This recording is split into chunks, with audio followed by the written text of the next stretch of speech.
कुछ दबाव में आके उनको प्रेशराइज किया गया। अगर आपने ऐसा कुछ किया तो हम आपको आरोपी बना के जेल में डाल देंगे। नमस्कार, आदाब। आप देख रहे हैं साबिर शेख के साथ ऑन रिकॉर्ड मीरा भाईंदर। मीरा भाईंदर वसई विरार आयुक्तालय बनने के बाद में हमारे मीरा भाईंदर शहर के व्यापारियों की किस तरह से उम्मीदें जाग उठी है कि अब उन्हें न्याय मिलेगा। पुलिस की तरफ से कहीं ना कहीं ज़्यादती का आरोप लगाया जा रहा था। पुलिस पर भी आरोप लगाया जा रहा था कि पुलिस बिला वजह अपने आर्थिक फ़ायदे के लिए जो कम शिकायतकर्ता जो होता है उसकी जांच के दौरान ज्वेलर्स लोगों को, जो सोनार है, उन लोगों को परेशान करती है, उनसे पैसा वसूलती है। इस तरह के अनेक किस्से, अनेक आरोप मीरा भाईंदर शहर को देखने को मिले, सुनने को मिले हैं। हम हैं इस वक्त भाईंदर के पंचरत्न ज्वेलर्स में, जहां पर भंवर भाई मेहता जो महाराष्ट्र राज्य सराफा स्वर्णकार फेडरेशन पूना इस संस्था के उपाध्यक्ष है और मीरा रोड से विरार तक का ये अध्यक्ष है। हम उनसे जानना चाहेंगे किस तरह से न्याय अब उनको मिलेगा। ऐसी उम्मीदें उनके मन में जाग रही है आयुक्तालय बनने के बाद में।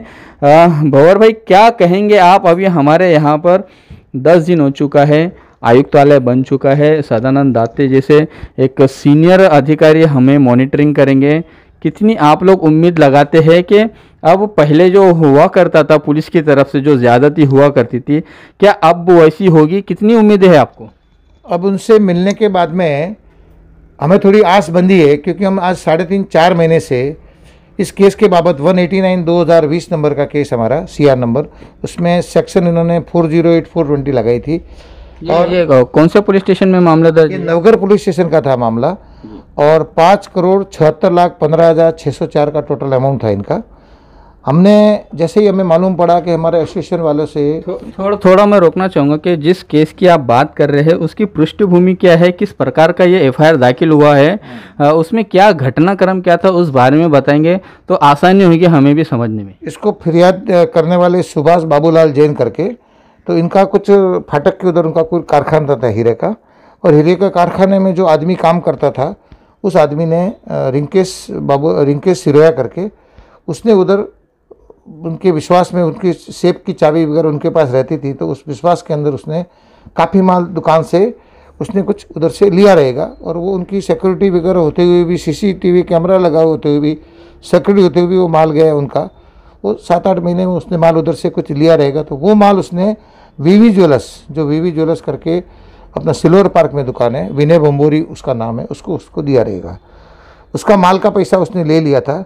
लेकिन जब लॉकडाउन खुलने के बाद जब मालूम पड़ा कि भी ये हमारा माल सेफ में से निकल गया है, तो उसने उसको विनय बम्बोली को फ़ोन किया कि ऐसा ऐसा बात है और तुम्हारा रिंकेश से कुछ, तो बोलता रिंकेश मेरे पास आता था, मेरे पास लाख रुपए का माल कुछ मैंने इससे गिरवी और मॉर्गेज मैंने ख़रीदा है।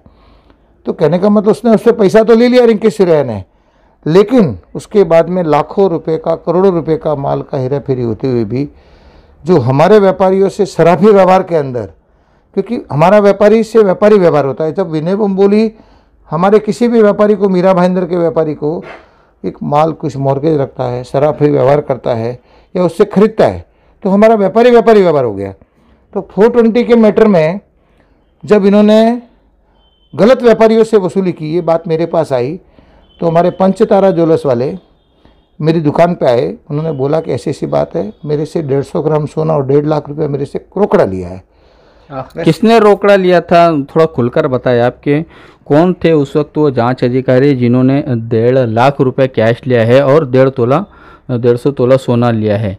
ये कौन थे वो अधिकारी, कौन से पुलिस स्टेशन में? ये नवगढ़ पुलिस स्टेशन में संपतराव पाटिल, योगेश काळे और भालेराव हवालदार, ये तीनों थे। इन्होंने उस व्यापारी पे 3 बजे वो गया था, 3 बजे लॉकअप में डाल के, बिना कोर्ट के ऑर्डर के लॉकअप में डालकर उसको 11:30 बजे तक उसको लॉकअप में रखा, उसके ऊपर प्रेशर बनाया, उसके ऊपर उसको दशत निर्माण करके, उसके पिताजी को 400 के करीब शुक्र थी, उसकी माँ लाश जैसे हो गई थी। तो बच्चे को बचाने के लिए, अपनी इज्जत बचाने के लिए उन्होंने उनको 150 ग्राम सोना और 1.5 लाख रुपया मजबूरी में दिया। लेकिन उन्होंने 1 ग्राम माल उससे ख़रीदा नहीं था। उसका व्यवहार जो था व्यापारी व्यवहार था, और वो भी 1.5 साल पहले का। अब ये FIR थी वो 6 महीने की थी। उससे कोई लेना देना, लेकिन योगेश काले ने उसके साथ में ज़बरदस्ती करके 1.5 लाख रुपया रोकड़ा, 150 ग्राम, और उसके अंदर से वापस कोर्ट में जो सोना जमा कराया उसको साक्षीदार बना के खाली 4 लाख का। मतलब थोड़ा रोकूंगा मैं भंवर भाई जी कि आपका ये कहना है कि जिस व्यापारी से पुलिस ने रिकवर किया था उसको आरोपी न बनाते हुए उसको विटनेस बनाया कोर्ट में। राइट, उसको विटनेस बनाकर 4 लाख रुपए का माल लगड़ जमा कराया। जब उसने प्योर सोना जमा कराया था 8,55,000 टोटल कैश के साथ होता है, 150 ग्राम का 7,05,000 रुपये माल का होता है, 1.5 लाख रुपया कैश होता है। ऐसा मिला के 8,55,000 का माल उन्होंने जमा कराया था। तब उन्हें ये मालूम पड़ा तो 19/6 को मैंने पहले एक लेटर दिया मीरा भाईंदर की लेटर पैड पे, वापस 22/6 को मैंने डिप्टी साहब को दिया, लेकिन उसकी सुनवाई नहीं होने से डिप्टी साहब हमारे भोसले साहब, उनकी शशिकांत भोसले, उनको दिया। वो जब उनकी भी सुनवाई नहीं हुई, हमने उसमें मांगा था कि हमें FIR की कॉपी दो, हमें रिमांड कॉपी दो, हमें पंचनामा की कॉपी दो और कबूली बयाननामा दो। तो आज दिन तक 4 महीना हो गया है, हमें कुछ भी अभी तक नहीं मिला है। हम पूरे परेशान हैं। फिर हमने 22/6 का लेटर के बाद हमने वापस उनको 24/8 को एक लेटर दिया, 31/7 को एक लेटर दिया और लास्ट 21/9 को एक लेटर दिया। आप लेटर में क्या मांग कर रहे थे, किस प्रकार के आप लेटर दे रहे थे कि इस केस से संबंधित जितने भी दस्तावेज पुलिस ने की है, रिकॉर्ड पे लाई है, आप वो चीज़ मांग रहे थे? बस जी, हमने उनसे जो FIR की कॉपी, जो हमारा हक बनता है, रश्मि शुक्ला महासंचालक थी, उसने जो रूल्स एंड रेगुलेशन बनाए हुए उनको हम फॉलोअप करना चाहते थे कि भाई एक महासंचालक है, वो जो फॉलोअप करती है वो हमको उसके अंडरटेकिंग हमको चलता है कि भाई कोई भी चीज़ अगर आप किसी से माल भर रहे हैं या हमारा व्यापारी कोई माल भर रहा है तो कहने का मतलब उसको कम से कम FIR की कॉपी और उसको पंचनामे की कॉपी, रिमांड कॉपी और ये जो कबूली बयाननामा, ये 4 जो चोर कबूल करता है कि भाई मैंने इतना ये गुनाह किया था, इतना माल उधर बेचा था। लेकिन ये सब कायदे कानून को साइड में रख के हमारे योगेश काले साहब ने, संपतराव पाटिल ने और भालेराव ने ये सब कायदे कानून साइड में रख के फ़ोन की डायरी दुकान से निकलवा कर, वो डायरी के हिसाब से सबको बुला कर, उनकी आवाज़ किधर बाहर नहीं जानी चाहिए, किसी को फ़ोन नहीं करने देना, फ़ोन ले लेना उनका, उनको आंगन पे बिठाना आरोपी की जैसा, और पुलिस थाने में लॉकअप में डालना, बिना कोर्ट का ऑर्डर किए लॉकअप में डालना और गाली गलौज करना। और ऐसा है कि एक विनय बोम्बोली करके 17 साल का लड़का था, उसको उन्होंने लॉकअप में मार के उसको इंजेक्शन भी लगवाया। तो कहने का मतलब 16-17 साल के ऊपर ये टाइप की जो पुलिस अगर जो अत्याचार करेगी, हम कैसे सहन करेंगे। विनय बोम्बोली व्यापारी था, वो भी हमारा एसोसिएशन का मेंबर था, उसने ठीक है उनका व्यवहार हुआ, उसको पैसा दिया ना, जो भी किया वो रिंकेश सिरोया ने, कि वो पैसा उसने किधर डाला, समझो बॉम्बे में किसने फ्लैट लिया 2.5 करोड़ में के 3 करोड़ में के, वो पैसा उधर उसने डाला। यहाँ तक कि विनय बोम्बोली ने ये भी बोला कि ये 3.25 करोड़ की FIR बनती है, लेकिन 6.25 करोड़ की FIR लिखाई गई, उसमें रेड भी ज़्यादा डाल के उन्होंने ये किया। पिछले 4 महीने से पत्र व्यवहार कर रहे थे थाना SP रूरल से, SP से लगा के DYSP से लगा के PI से लगा के API और API से लगा के हवलदार, ये सब पूरा इनका एक प्रकार से पूरा गिरोह था। और इस गिरोह के अंदर आज दिन तक हमको न्याय नहीं मिला। लास्ट में दाते साहब के आने के बाद में हमने दाते साहब से बात कही, हमने व्हाट्सएप पे भेजा, उन्होंने खाली मुझे बोला कि आप 10 दिन का टाइम दीजिए मुझे, मैं अभी आया हूँ, अभी हमें आस बंधी है कि हमें न्याय मिलेगा और उनके खिलाफ़ भी कार्रवाई होगी। और हमारे व्यापारी का जो माल गया हुआ है वो हम अगर उन्होंने माल पार्टी को दे भी दिया है, समझो को बॉन्ड के ऊपर, वो माल भी हम वापस मंगाएंगे। और हमारा जो माल गया उसका एक्स्ट्रा माल 4,55,000 का जो उन्होंने रिश्वत के रूप में लिया है वो भी हमें वापस चाहिए। मैं पूरा व्यापारी को 8,55,000 का ये माल, बाकी कितने व्यापारियों के साथ में किसी से 12 लाख, किसी से 15 लाख, किसी से 20 लाख, ऐसा करके टोटल 70 से 75 लाख रुपया हमारे नवगढ़ के PI इन्होंने सबसे लिया है।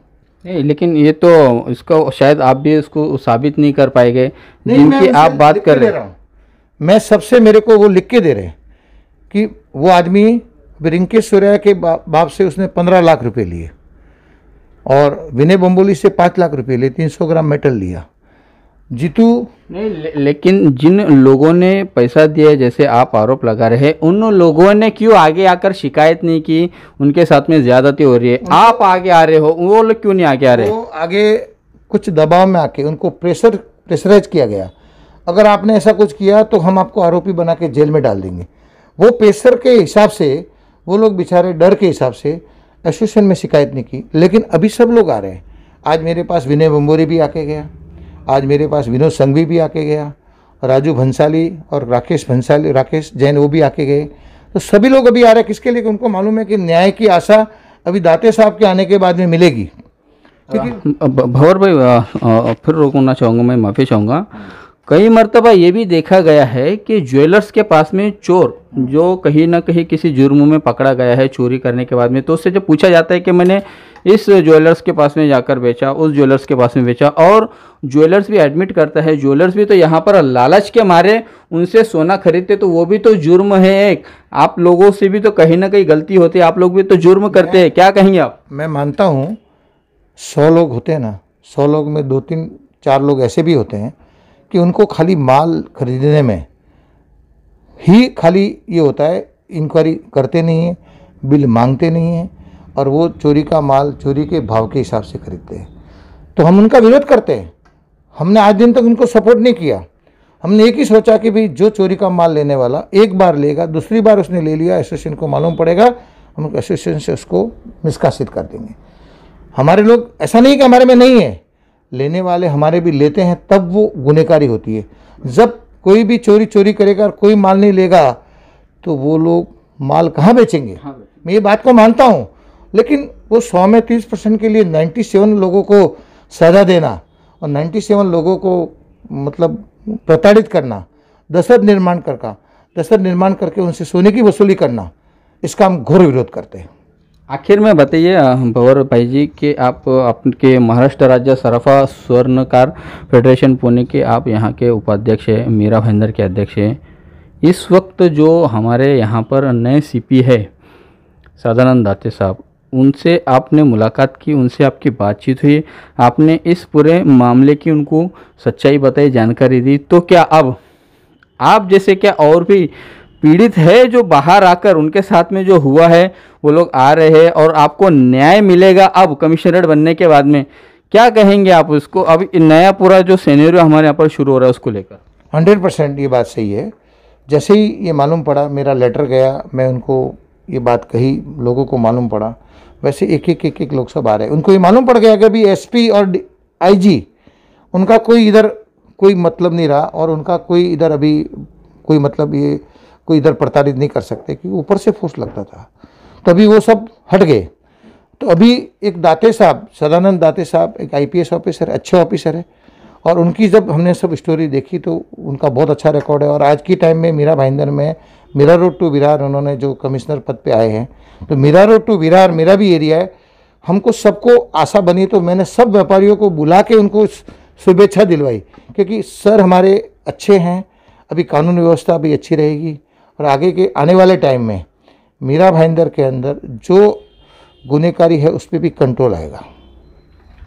यह है भंवर भाई मेहता जो बता रहे हैं कि सदानंद दाते साहब के यहाँ पर नियुक्ति से और नए कमिश्नरेट बनने के बाद में व्यापारी वर्ग में एक विश्वास की भावना जगी है, एक भरोसा यहाँ पर बनता हुआ दिखाई दे रहा है कि इसके पहले के जो पुलिस जिस तरह से कारभार किया करती थी, पुलिस पर से जनता का बहुत विश्वास उठ चुका था, पुलिस से हमेशा जनता नाराज़ रहा करती थी। लेकिन अब कमिश्नरेट बनने के बाद में ऐसे व्यापारियों को भी न्याय मिलेगा, उनकी उम्मीदें जागी है, उनके आज भी जागे हैं। हम भी इस खबर के माध्यम से उन सभी व्यापारियों से अपील करना चाहेंगे कि कमिश्नरेट बनने के बाद में उनके साथ में कहीं पर कोई प्रताड़ना की घटना होती है पुलिस द्वारा, तो वो ज़रूर आगे आए। पुलिस ने अगर उनके साथ में गलत किया है तो इस चीज़ को दाते साहब के सामने लाए ताकि उनको भी न्याय मिले। और जनता की नज़रों में पुलिस का एक जो नकारात्मक चेहरा है, उस चेहरा को किस तरह से साफ किया जाए, अब ये पुलिस की जिम्मेदारी बनती है। न केवल सिर्फ सदानंद दाते साहब की जिम्मेदारी है, बल्कि उस छोटे से छोटे हवलदार से लेके बड़े से बड़े अधिकारी की भी जिम्मेदारी बनती है कि वो पुलिस और जनता के बीच में एक दोस्ती वाला रवैया अपने एक दोस्ती वाला व्यवहार बनाए ताकि जनता का विश्वास बढ़ता रहे पुलिस के प्रति। आप देख रहे हैं साबिर शेख और आरिफ कुरैशी के साथ ऑन रिकॉर्ड मेरा भाईंदर। धन्यवाद।